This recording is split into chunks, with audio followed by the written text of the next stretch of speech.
The story begins not with a loud crash, but with silence. A young man sits at the edge of his bed in the dim light of morning. His shirt is carefully ironed, though it doesn't reflect his personality, it reflects what he thinks others expect. His words, too, are rehearsed long before they leave his lips. Every gesture, every smile, every step into the world is calculated with one burning question: what will they think of me? At the office, he doesn't speak up in meetings. He has ideas, brilliant ones, but swallows them whole, afraid of a raised eyebrow or a dismissive laugh. Among friends, he laughs when they laugh, nods when they nod, blending so seamlessly into the crowd that he almost disappears. He isn't free. He is chained. But these are no ordinary chains. They aren't forged from iron or steel. They are invisible, made of imagined whispers, silent judgments, and fears so subtle they feel like truth. The cruelest twist. No one else put him in this prison. He built it himself. Every choice, what to wear, what to say, what not to do, isn't truly his. It's dictated by an unseen council of strangers, a phantom jury whose verdict he dreads. He wears these chains as if they were armor, but in reality, they're shackles. And yet, if you were to ask him why he holds back, he wouldn't be able to point to a single person who condemned him.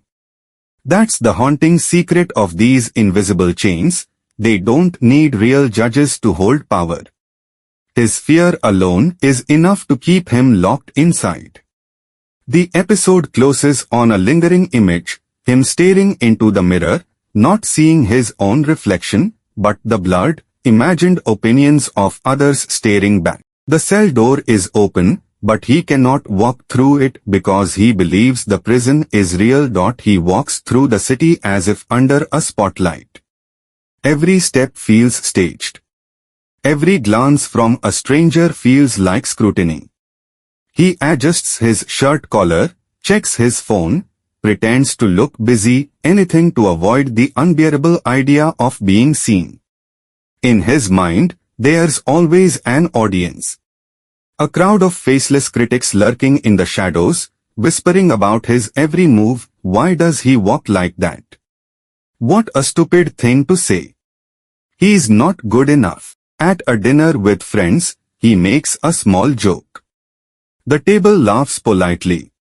But in his mind, the phantom audience sneers, picking apart his timing, mocking the awkward tone of his voice. The truth is harsher, stranger, and far more liberating. The audience he fears doesn't exist. That man on the subway. He's too busy worrying about whether his bald spot is showing.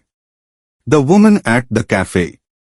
She's rehearsing her own conversation in her head, terrified of sounding foolish. Even his friends, the ones he's sure are analyzing him, are secretly trapped in the same nightmare, consumed by their own imaginary spectators. The stage he thinks he's standing on. Empty. The lights off. The seats vacant. And yet, the phantom audience feels real because it plays inside his head, day and night. That's the cruel genius of this illusion.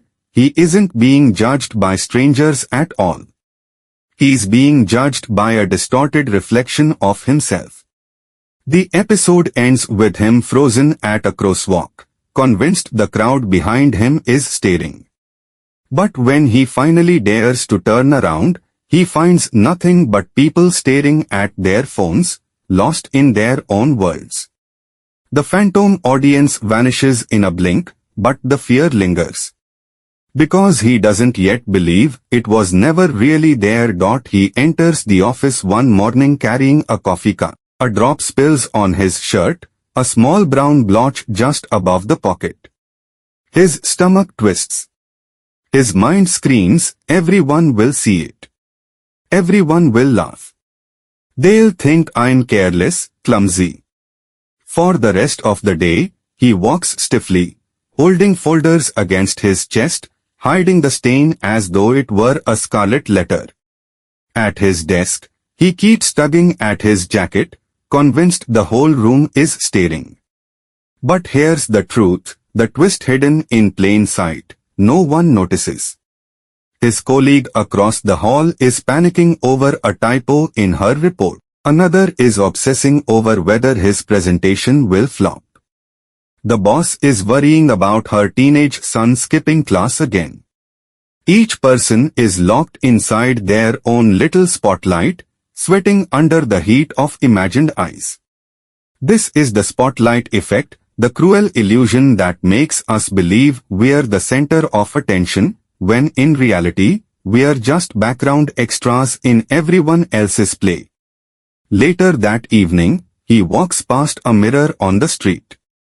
For the first time, he sees himself not as he is, but as he imagines others see him, awkward, exposed, fragile. And then the mirror reveals the bigger twist. Behind him, dozens of people pass by, eyes down, rushing somewhere else, too consumed with their own lives to notice him at all.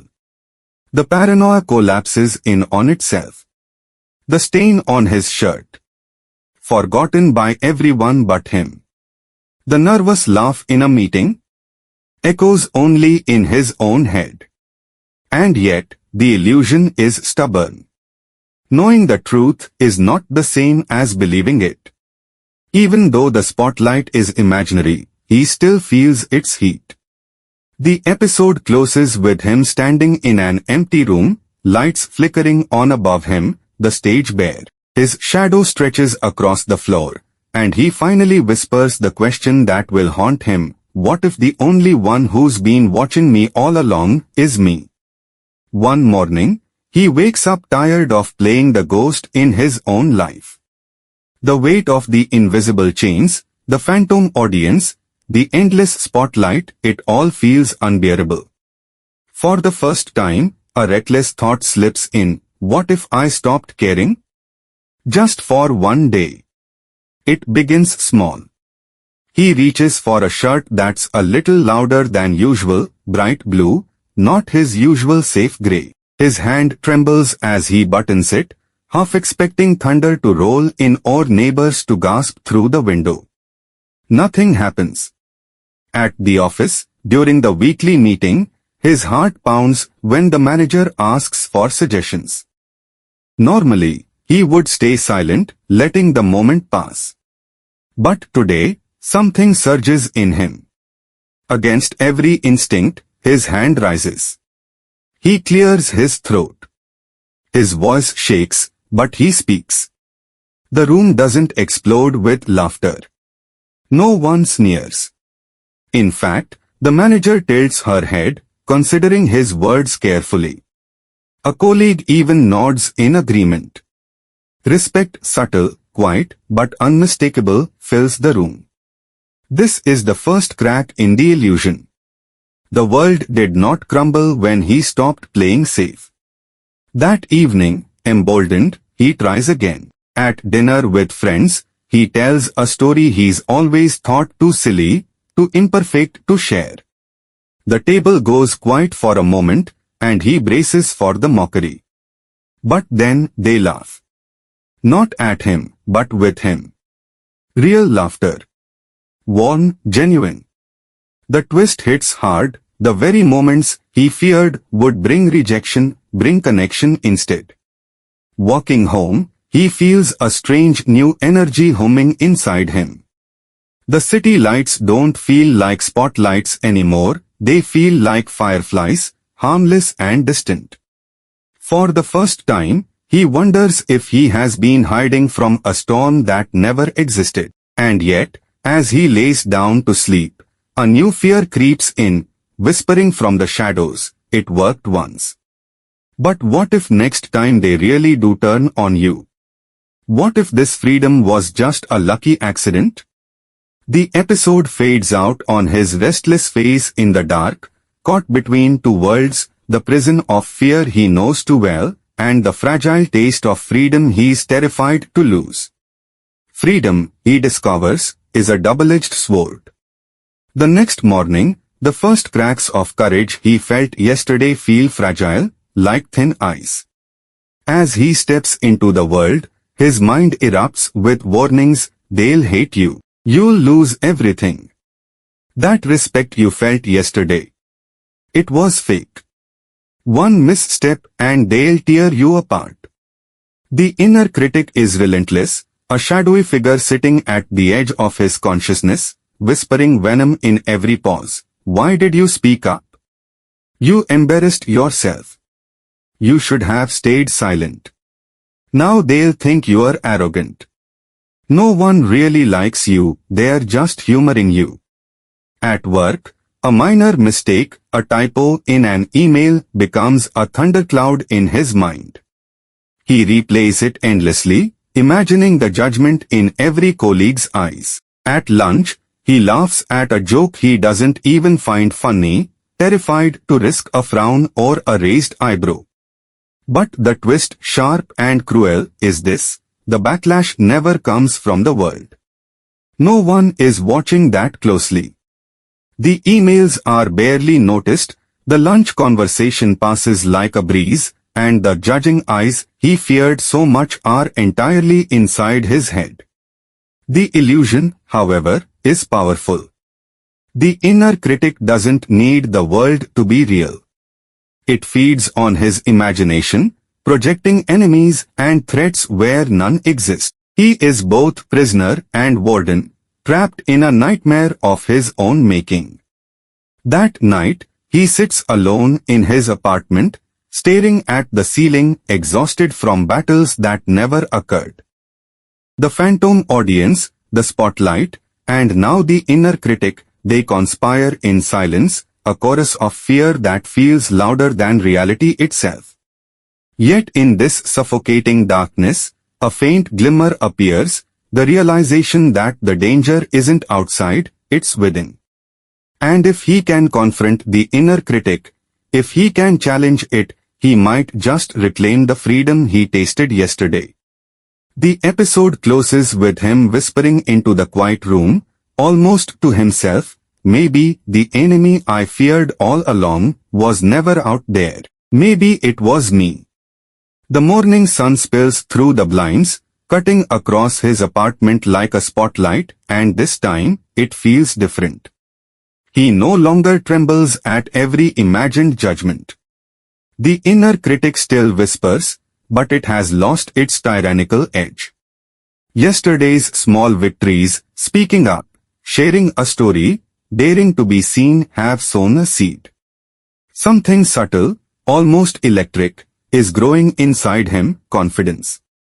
At the office, he walks with a steadier stride. Colleagues notice, not for any loud display, but for the quiet assurance in his gestures and tone. When he speaks, people listen. Not because he demands attention, but because his presence commands it naturally. The twist hits him hard. He thought confidence meant approval, but it actually draws respect effortlessly.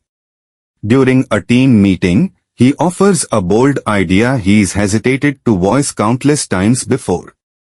A hush falls, not the suffocating silence of judgment, but the attentive silence of curiosity. Heads nod. Questions arise. Discussions spark. And then, most shocking of all, praise arrives, not for show, but genuine admiration from peers who never acknowledged him before. Even outside work, the transformation ripples. Friends who used to overlook him now seek his opinion. Conversations flow differently. Eyes meet his with unspoken acknowledgement. Suddenly, the world seems to respond to him not because he's chasing validation, but because he no longer needs it.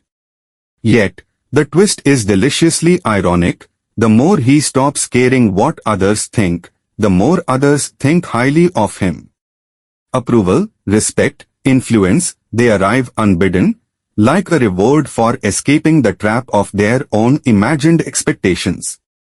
At home that evening, he stands in front of the mirror again. This time, he doesn't see the phantom audience or the shadows of imagined judgment. He sees someone emerging, someone steady, present, alive. The episode closes on a quiet, almost mischievous thought he can't suppress, so all this time the key wasn't winning them over. The key was freeing myself. And in doing so, I've never been more seen. For the first time, he stops asking the question that has haunted him for decades, what will they think? Instead, a new question emerges, sharper and heavier, what do I stand for? It begins with small choices. He declines a social invitation that drains him, not out of fear of judgment, but because it conflicts with what he truly values. He speaks up when it matters, even if it makes him appear unconventional. He chooses honesty over approval, clarity over conformity. The world reacts, as always, unpredictably. Some people are startled by his refusal to bend, whispering about his oddness. Others gravitate toward him, drawn by the authenticity he radiates. The twist here is subtle but profound. Living by his own compass doesn't push people away, it filters them. Toxic relationships fade, and those who align with his values surface naturally, like magnets finding their pair. At work, he declines a project that promises prestige but violates his principles. A colleague smirks, expecting derision. Instead, they witness a quiet confidence that commands respect. By choosing himself over external approval, he gains the very acknowledgement he no longer seeks. Even his inner world shifts. The phantom audience no longer wields power. The spotlight effect diminishes. He feels a clarity he has never known. His actions are no longer weighed by imagined judgment, they are weighed against his own moral and emotional compass. The twist cuts deeper still. Freedom does not lie in ignoring others, it lies in aligning completely with oneself. He begins to understand that true respect, true influence, and real connection only come when one prioritizes internal truth over external opinion. The episode closes with him walking alone at night through empty streets, head high, heart steady. A gentle breeze lifts a loose paper from the ground. He watches it drift away, a symbolic release of the countless invisible chains he has shed. And in a whisper to himself, he affirms, I am no longer their reflection. I am mine. Freedom arrives not with fireworks, but with a whisper. He wakes up one morning and notices something strange, the fear that once dictated every heartbeat, the judgment, the imagined ridicule, the constant weighing of others' eyes is gone. And yet, the world has not collapsed. Friends, colleagues, strangers all continue their lives. He expected rejection, chaos, maybe even punishment for daring to live authentically. Instead, he feels lighter, yet more connected. The paradox strikes him like a bolt. The more he stops caring what people think, the more people admire him. The freedom he sought in silence has become a magnet for genuine attention and respect. Ironically, the chains he once believed protected him, his conformity, his caution, were the very things that kept him invisible. By shading them, he is finally seen. At a cafe, he tells a bold, slightly controversial opinion, not to provoke, but because it aligns with his values. A stranger at the next table leans over, intrigued, asking questions, challenging him thoughtfully. He notices other friends are listening more intently, drawn in by a presence that is now unapologetically his own. The world responds not to the he who begged for approval, but to the he who stands fully in himself. Even his inner world transforms. The phantom audience is silent. The inner critic, once deafening, whispers only occasionally, powerless. He experiences a strange mix of exhilaration and calm. he is untethered, yet grounded. The paradox is almost cruelly beautiful. Freedom does not alienate, it connects. Detachment from judgment does not isolate, it attracts. The twist deepens further. Those he expected to abandon him, people who thrived on conformity, or who judged others harshly, remain distant. But those who truly resonate, those who see and respect authenticity, approach him effortlessly. His social landscape reshapes itself organically, like a garden where only the right seeds take root. The episode closes with him on a rooftop, city lights sparkling below, wind brushing his face. For the first time, he smiles without worry, without calculation. A thought lingers, almost a mantra: freedom isn't what I thought it was. It isn't chaos or arrogance. It is this, being fully myself, and discovering the world finally meets me halfway. He stands before the mirror again, but this time it is not just glass, it is a stage, a revelation, a reckoning. He studies his reflection, searching for traces of the fearful man he once was. The familiar tension, the imagined judgments, the endless weighing of every word and gesture, they are still there, faint shadows, but they no longer define him. Then the twist hits, sharp and unavoidable. The people he feared the most were never really watching him. Every raised eyebrow he imagined, every whispered critique, every piercing glance, they existed only in his mind. They were mirrors reflecting his own insecurities, his own self-doubt. He recalls the faces of friends, colleagues, strangers, all of them rushing through their lives, preoccupied with their own worries, their own phantom audiences, their own inner critics. The cruel irony strikes him like a jolt. The world he thought was judging him was too busy trapped in its own mirrors to notice him at all. And yet, he had been so consumed by fear that he had never looked at the world this way. All the avoidance, the caution, the self-silencing, it had been for shadows. For ghosts. For mirrors that reflected only him. He steps outside into the city streets, observing people in motion, a mother fussing over her child, a student anxiously rehearsing lines under his breath, a businessman checking his phone, worried about emails no one will read. Everyone carries their own invisible audience, their own spotlight, their own imagined judgments. The revelation is breathtaking. He is not alone in his fear, but he is free from it. The phantom audience, the inner critic, the spotlight, they no longer hold dominion over him. He sees clearly now, life is not about controlling perception or avoiding judgment, it is about living through it, while recognizing its illusions. The episode closes on a powerful, almost cinematic image, him walking through the crowd, unbothered, unmeasured. Moving like someone who has finally stepped out of a labyrinth of shadows. In a whisper, almost to himself, he reflects, we were all prisoners, but in our own mirrors. And now, I am free. The city sleeps under a blanket of quiet lights, but he is wide awake, standing on the edge of a rooftop. The journey has been long. Phantom audiences, invisible chains, the inner critic's whispers, the spotlight that never shone. Each step brought him closer to a terrifying, exhilarating truth. He looks out over the streets below, watching lives unfold. People rush, stumble, celebrate, despair, yet hardly anyone notices him. Not in the way he feared, not in the way he once obsessed over. The ultimate revelation hits like lightning. Most people do not think of you nearly as much as you imagine. They are consumed by their own fears, their own judgments, their own mirrors.